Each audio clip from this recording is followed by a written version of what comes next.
É lamentável que o título de pastor nunca esteve tão descaracterizado e desacreditado como está hoje em dia. E o que a maioria dos pastores que usam o título de ex fazem é contar um testemunho manipulado, com coisas acrescentadas para ajustar aos interesses da congregação. E com Wellington Silva não é diferente. Ele é um homem que impactou o Brasil com seu testemunho, e o que ele faz no púlpito é exaltar o poder e as obras do diabo, enquanto a exposição da palavra de Deus é esquecida. Ele faz do culto um show, na qual ele é o protagonista. Seu relato é que comove. Wellington Silva teve sua experiência no mundo da magia negra. Ao passar por uma maravilhosa transformação pelo poder de Jesus Cristo, agora há necessidades de apresentar nas igrejas para contar seu testemunho. E desde que Wellington Silva ficou nacionalmente conhecido, ele rodou o Brasil contando seu testemunho. E o tempo passou e nos perguntamos: por onde anda o ex-bruxo Wellington Silva? O que de fato aconteceu com ele? Por que ele sumiu? Então, se você quer saber essas respostas, vem descobrir com a gente sobre o que aconteceu com Wellington Silva.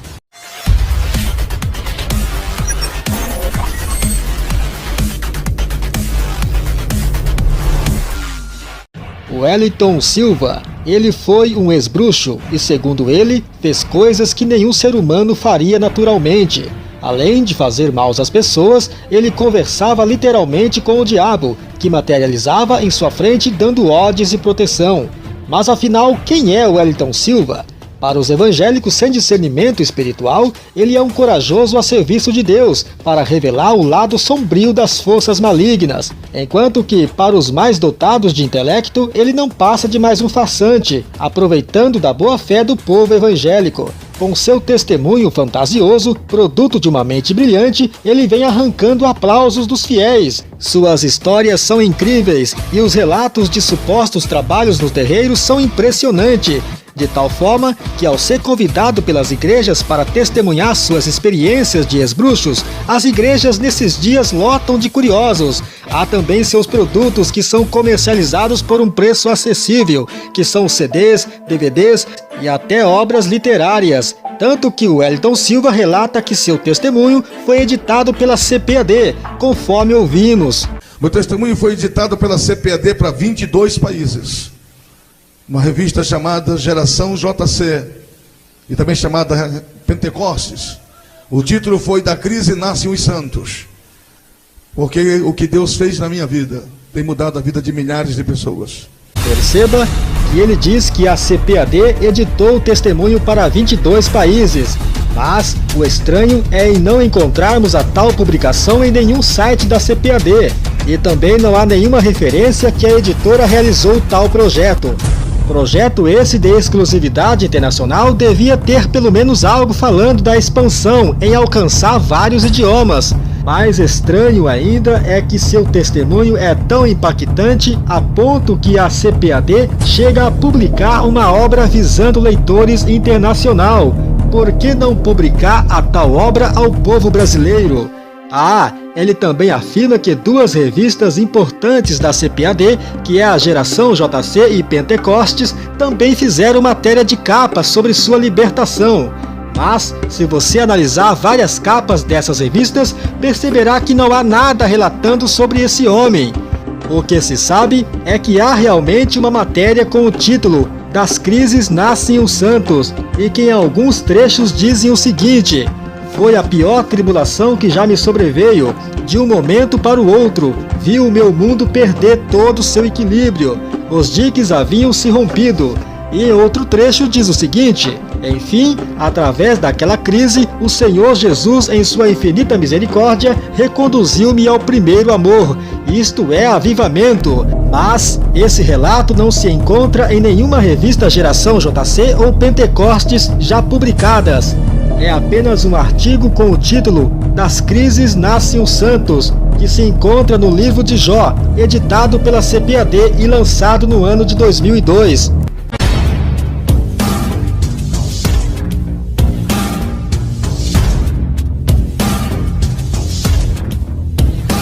O pastor Wellington Silva se apresenta nas igrejas com uma postura típica de pessoa sem senso de diálogos interreligioso e dá um show de horrores, demonstrando desrespeito com as religiões do Candomblé e Umbanda.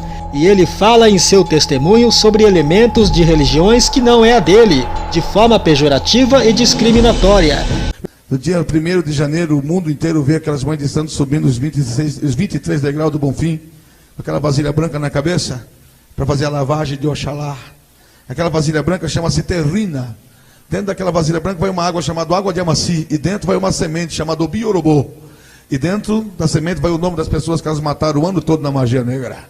E elas jogam aquelas águas nas caras do santo da igreja católica, e eles não fazem nada. E como reagiria um irmão diante dessas tais afirmações? Com certeza, jamais podem deixar tais falatórios persistir, e jamais ser omisso com a fé que sustenta seus trabalhos. Sendo assim, o então irmão mestre Otelo Rosa relata sua opinião e repúdio ao pastor Wellington Silva. Em suas palavras, ele diz: eu fico constrangido com o pessoal, principalmente das igrejas evangélicas, que atacam a gente. Olha, a gente nunca fala mal das igrejas evangélicas. A gente não fala que vocês são corruptos, que vocês cobram dízimos, que vocês constroem verdadeiros impérios com esse dinheiro, entendeu? Que vocês pegam uma pessoa que não tem o mínimo de condição nem de dinheiro de transporte e coloca as pessoas para darem o dízimo, alegando que Deus quer esse dízimo. Deus esse que eu descarto, porque esse Deus das igrejas evangélicas atualmente eu descarto, porque vocês não conseguem ser luteranos, porque Martinho Lutero rejeitava de toda forma essa coisa de pagar indulgência, entendeu? E tampouco calvinistas, porque não tem um mínimo de link social. Olha, a tolerância religiosa é a coisa mais bonita que existe. Pouco importa a religião, o Deus é um só. A minha religião, Candomblé, respeita a religião de vocês evangélicos. Façam a mesma coisa.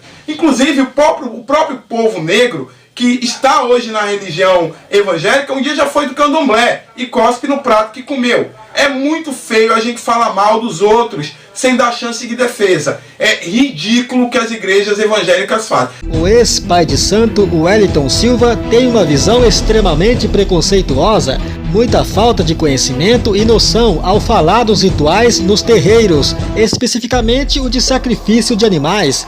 É horrível a magia negra, é horrível o Candomblé. Fiquei 21 dias dentro de um quarto fechado, dando meu sangue a demônios, me alimentando de vísceras de animais. Nesses 21 dias foi feito na minha cabeça o Bori de Mavembe. Bori de Mavembe significa nascendo do ventre da magia negra, do ventre de Satanás para a magia negra. Foi morto na minha cabeça um boi, para cada pé do boi um bode, e para cada pé do bode um galo. Tudo se faz no Candomblé calçado, se usa muito sangue no Candomblé. Para os irmãos do Candomblé, o sacrifício de animais é um ato de fé e oração, e que nada é oferecido a entidades ou colocado nas ruas, e que nada fica apodrecendo em potes. A minha tia descia aquela carne podre cheia de bichos, uns bichos brancos, grande, e eu tinha que comer toda aquela carne podre. De manhã me alimentava de sangue, meia-noite de carne podre. Pois a carne do animal sacrificado em ritual depois é cozinhado e compartilhado para alimentar os membros do grupo, conforme afirma o irmão Douglas Fernando. A imolação de animal dentro do culto ao Candomblé existe sim, só que assim é uma coisa que as pessoas interpretam ruim. Porque assim, dentro do Candomblé, vamos supor uma obrigação, alguma coisa que vai acontecer, é imolado um animal para o orixá, entendeu? É imolado uma galinha, um bode, assim por diante. E não é assim, pega uma galinha, vai lá, passa a faca no pescoço, quebra ela no meio e deu pro santo e taca na cruz. Não é assim não, gente. É pego o animal, antes é rezado, a gente se prostra no chão, a gente coloca o nosso urino aí, é feito as rezas, é entoado as cantigas, é batido seu paó, você toma o seu banho de purificação, você pede no ouvido do animal as coisas que você quer, você precisa para a sua vida, entendeu? Então assim, não é só chegar, passar a faca, matou o animal, não é assim não, é todo um preceito antes e um preceito depois. Essa carne é rezada, mas a carne do animal, nada é desperdiçado, nada, absolutamente nada. O couro do bode vai para arrumar o atabaque, entendeu?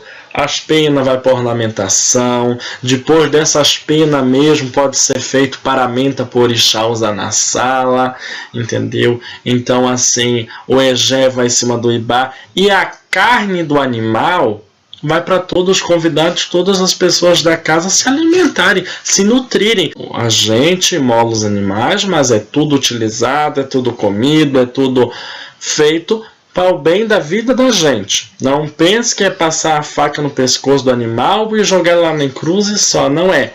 Não é bem assim, entendeu? O testemunho inteiro do Wellington Silva discrimina todas as religiões afro e afro-brasileira, tanto moralmente quanto a índole de seus fiéis e sacerdotes. E para o teólogo Henrique Vieira, líderes religiosos igual esse pastor Wellington, o que fazem em seu púlpito é estimular, dando incentivo aos fiéis a serem preconceituosos. E Henrique Vieira deixa o exemplo de Jesus, conforme relata. Porque quando se enchem de raiva e de ódio nos seus púlpitos, sim, essas lideranças estão estimulando, estão incentivando. Esse discurso tem resultado. Esse discurso gera um ambiente de exércitos religiosos que supostamente, em nome de Jesus, estão atacando e ferindo o corpo, a dignidade, a liberdade e a religião das pessoas. Quando Jesus está caminhando com seus discípulos, daí eles entram numa região estrangeira, numa região onde havia um povo odiado pelo povo do qual Jesus fazia parte. Daí os discípulos olharam para Jesus e disseram assim: Mestre, você quer que a gente peça a Deus para atacar fogo nessas pessoas? Jesus olhou para aqueles discípulos e reprovou, repreendeu dura e severamente. É como se Jesus dissesse: sob a minha autorização não se pode fazer isso. Também estou lembrando que a Bíblia conta que nos últimos dias de Jesus, quando ele percebeu que ia morrer, sabe o que ele passou a fazer? Ele passou a falar insistentemente para os seus discípulos: amem uns aos outros. O resumo da mensagem é o amor. Vocês devem amar as pessoas assim como eu estou amando vocês. É como se Jesus já estivesse percebendo. É preciso enfatizar o amor. É como se Jesus já estivesse percebendo. É melhor dizer que o resumo é amar, porque senão as pessoas vão transformar isso em guerra, em confronto, em fogueira, em inquisição, em cruzada, em colonização, em dizimação de povos indígenas, em escravidão de negros. Jesus não autorizou nada disso. Porque não existe, gente, nenhuma atitude de ódio que tenha a bênção de Deus. Porque sob a autorização de Jesus, só, apenas, exclusivamente, atitudes de amor.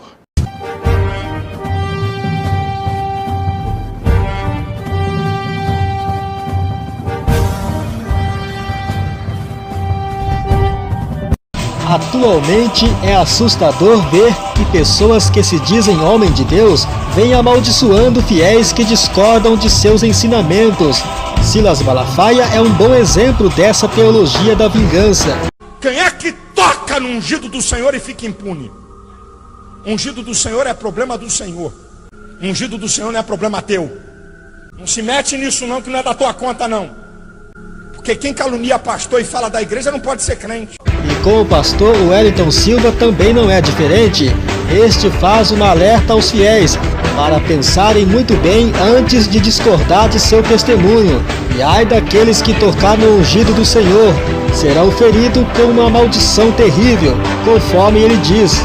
E por causa desta palavra que eu vou te revelar, tu serás amado por muitos, Wellington, mas tu serás odiado por muitos. E os que tocarem no teu nome, na tua vida e no teu ministério, por causa da minha palavra, eu ferirei com câncer na boca, descerei à sepultura e os lançarei no inferno. Depois de você ouvir isso, você tem que pensar duas vezes antes de dizer qualquer palavra contra o pastor Wellington Silva. Vendo por esse modo, entendemos que o pastor, em nome de Deus, tem o poder de amaldiçoar as pessoas, se passando em estar no controle, e estes que ditam as regras, isto é, decide quem é e quem não é abençoado. Esse tipo de maldição, ou melhor, manipulação, é mais um sinal que esses líderes estão fazendo o que não agrada a Deus. Ao contrário do que diz o pastor Wellington Silva, o apóstolo Paulo ensina o perdão aos adversários, conforme escreveu. Abençoai os que vos perseguem, abençoai e não amaldiçoeis. Jesus também ensinou: eu, porém, vos digo, amai os vossos inimigos, bendizei os que vos maldizem, fazei bem aos que vos odeiam, e orai pelos que os maltratam e vos perseguem. Perceba que o ensino de Jesus é bem diferente do ensino do pastor Wellington Silva. E vendo por esse lado, percebemos que só se sente ameaçados os cristãos desinformados e distantes da Bíblia. Sendo assim, vamos ouvir a opinião de uma pessoa de raciocínio inteligente, e essa pessoa é o Mário Persona, um cristão bastante centrado na verdade, que mostra que só sente ameaçado por pastores quem quer. Em suas palavras, Mário Persona dá o seu depoimento. Homens corruptos podem gozar de um tipo de imunidade parlamentar nos meios religiosos, deixando de ser julgados e condenados por seus atos e suas doutrinas e as bobagens que eles falam. A manipulação religiosa é uma forma de lavagem cerebral que deixa sequelas terríveis, e muitos incrédulos acabam confundindo isso com o puro cristianismo encontrado na palavra de Deus. É triste nós vermos quantos têm sido vítimas desses lobos vestidos de cordeiro. É comum você encontrar homens corruptos vociferando suas ameaças aos berros contra aqueles que os desafiam. Obviamente, os seus seguidores mais tímidos e menos conhecedores da palavra de Deus acabam dando o pescoço à coleira. É sabido que o poder corrompe, e não raro a busca por poder mais ferrenha que se pode encontrar é aquela que ocorre dentro do meio religioso. Deus ungiu, Deus aparelhou cada crente com essa unção para que ele saiba discernir o que vem de Deus e o que vem do diabo, o pai da mentira. Quando algum desses pregadores promete algo que não é capaz de entregar, ele está mentindo, ele está fazendo a obra de Satanás. Portanto, não caia nessa conversa de não toqueis os meus ungidos como ameaça contra os que criticam os líderes corruptos, porque a advertência é justamente dirigida aos líderes corruptos, que querem extrair o máximo do povo de Deus, como fazia Faraó. Não é de admirar que isso aconteça hoje na cristandade, não por pessoas declaradamente inimigas, como era o Faraó, mas por aqueles que se dizem pastores do povo. Para o evangélico Adalberto Bernardes, bem respeitado e admirado por seus conhecimentos bíblicos, o não tocar no ungido de Deus é uma proteção que os pastores usam para fazer o que eles querem no segmento religioso, na qual os fiéis não têm o direito de questionar nada, conforme afirma Adalberto Bernardes. Não toquei nos ungidos. Essa é a frase que os sacerdotes do diabo, falsos profetas, falam. Então pessoas como esse herege, esses homens do diabo, podem ficar fazendo o que eles fazem, e eles vão ficar assim, já não pagam impostos, e vão ficar inertes, isentos, intocáveis. O que eles falam é torpe, o que eles falam é satanismo. Esses homens não são de Deus. E não toquei nos ungidos de Deus. Essa frase remonta a todo aquele que é cristão, que serve a Cristo, que procura, com suas dificuldades, erros, defeitos, fazer o melhor que ele pode, dentro da sua concepção humana, obedecendo a palavra de Deus, divulgando o evangelho da verdade. Nós vamos perceber quem é ungido de Deus através de suas ações, atitudes, de seus valores, questão de honra, não ser avarento, não mentir, não ser herege, e outras questões de nobreza, hombridade, brio e vergonha na cara. Esses homens que falam, esses evangélicos que protegem esses homens do diabo, não toquem nos ungidos, é uma proteção que eles querem, sabe? Eles querem ficar totalmente blindados para fazer o que eles fazem, que é errado, que é torpe, que é mentira no segmento religioso.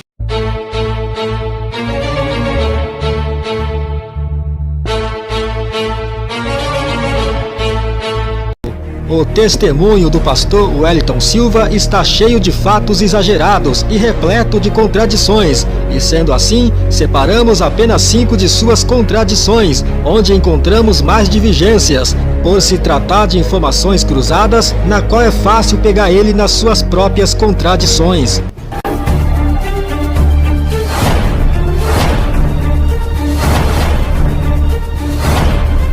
E minha tia disse assim: vou te levar num lugar muito especial esta noite. Anoiteceu, caminhamos bastante, chegamos no quarteirão todo murado, muro assim de 3 metros de altura. E disse: eu preciso te levar num lugar especial esta noite. E me pegou e levou-me a um lugar estranho. Chegamos naquela casa estranha, um quarteirão todo murado, um muro aproximadamente de 6 metros de altura, aquele muro enorme. Se prestarmos atenção, ele fala que sua tia o levou a um terreiro, que era um quarteirão todo murado. E detalhe, o muro tinha 3 metros de altura. Mas no vídeo de 2007, que na verdade é áudio, ele afirma que o muro era de 6 metros de altura. Agora a pergunta, o muro tinha 3 ou 6 metros de altura? Quando disseram isso, eu senti que alguém me pegou pelo cabelo, me colocou nas costas e começou a rodar comigo, com muita velocidade. Quando aquela pessoa parou de rodar, eu saí das costas daquela pessoa e bati com muita força na parede. E de repente aquela mulher possessa me pegou, jogou-me nas suas costas e começou a rodar comigo e me jogou no chão. Percebeu o que ele disse? Durante o ritual, uma mulher o colocou nas costas e começou a rodar. E após, é arremessado com muita força na parede. Mas no vídeo de 2007, que é áudio, a mesma mulher que o colocou nas costas agora jogou no chão. Afinal, a mulher possessa jogou ele na parede ou no chão? Eu fiquei sentado dentro do carro com medo. Olhei para a mulher. Quando eu percebi que ela ficou normal, que ela voltou ao normal, eu contei para ela o que era o candomblé. E peguei a minha esposa e descemos numa praça e sentamos na praça e eu comecei a dizer a ela o que era o espiritismo, o quanto eu sofria no candomblé. Isso que ele diz é quando ele e sua mulher estavam indo à igreja. Mas note que ele diz que estava dentro do carro, na qual contou a sua mulher o que era o candomblé. Já no áudio de 2007, eles sentaram na praça, sem contar que agora ele contava o que era o espiritismo. Veio aparecendo um moço baixinho, bem branquinho, de paletó preto, gravatinha preta, camisa branca, e aqui no peito dele, uma plaquinha doirada escrito diácono. Então me aproximei da porta e havia ali 2 porteiros, 2 diáconos bem vestidos. Olhei para eles e disse: olha, eu posso entrar aí dentro? Ao aproximar da porta da igreja, ele diz que apareceu um diácono para recepcioná-lo. Mas no vídeo de 2007, que na verdade é áudio, já havia na porta 2 diáconos. Ele parava a caminhonete na esquina, subia em cima da caminhonete, levantava as 2 mãos para o lado do meu terreiro de candomblé e dizia: Jesus, fecha esta casa de macumba e salva este macumbeiro. Ele metia o pé no portão para cair dentro do quintal. A mulher gritou lá dentro: ficou doido? Entrei dentro de casa, fui juntando aquele montão de roupa. Peguei lá dentro, fui lá dentro, peguei 75 quilos de miçanga. Voltei lá, joguei no fogo. Quando eu joguei no fogo, que eu olhei, pastor Rubens estava em cima da caminhonete com as 2 mãos levantadas. Você perdeu, Satanás. Tu vai sair do meu bairro. E certo é que ao lado da minha casa, uma distância de 8 ou 10 casas para cima, morava pastor Rubens, filho do pastor Sebastião, que há muito tempo estava orando, pedindo que Jesus fechasse aquele terreiro de candomblé. E ele lá no meio da casa dele abriu o portão, subiu numa cadeira e ficou com as 2 mãos estendidas para o lado da minha casa, dizendo: Jesus, liberta mesmo, Jesus. Limpa tudo, tira, faça uma nova criatura na vida deste homem. Prestou atenção no que ele diz? Isso mesmo, o pastor Rubens estava em cima da caminhonete com as mãos levantadas. Agora no vídeo de 2007, que é áudio, o pastor Rubens subiu numa cadeira. E a pergunta é: quando Wellington Silva estava desfazendo dos acessórios de candomblé, o pastor Rubens subiu na caminhonete ou subiu numa cadeira? Para muitos admiradores do pastor Wellington Silva, esses mínimos detalhes contraditórios não desqualificam seu testemunho.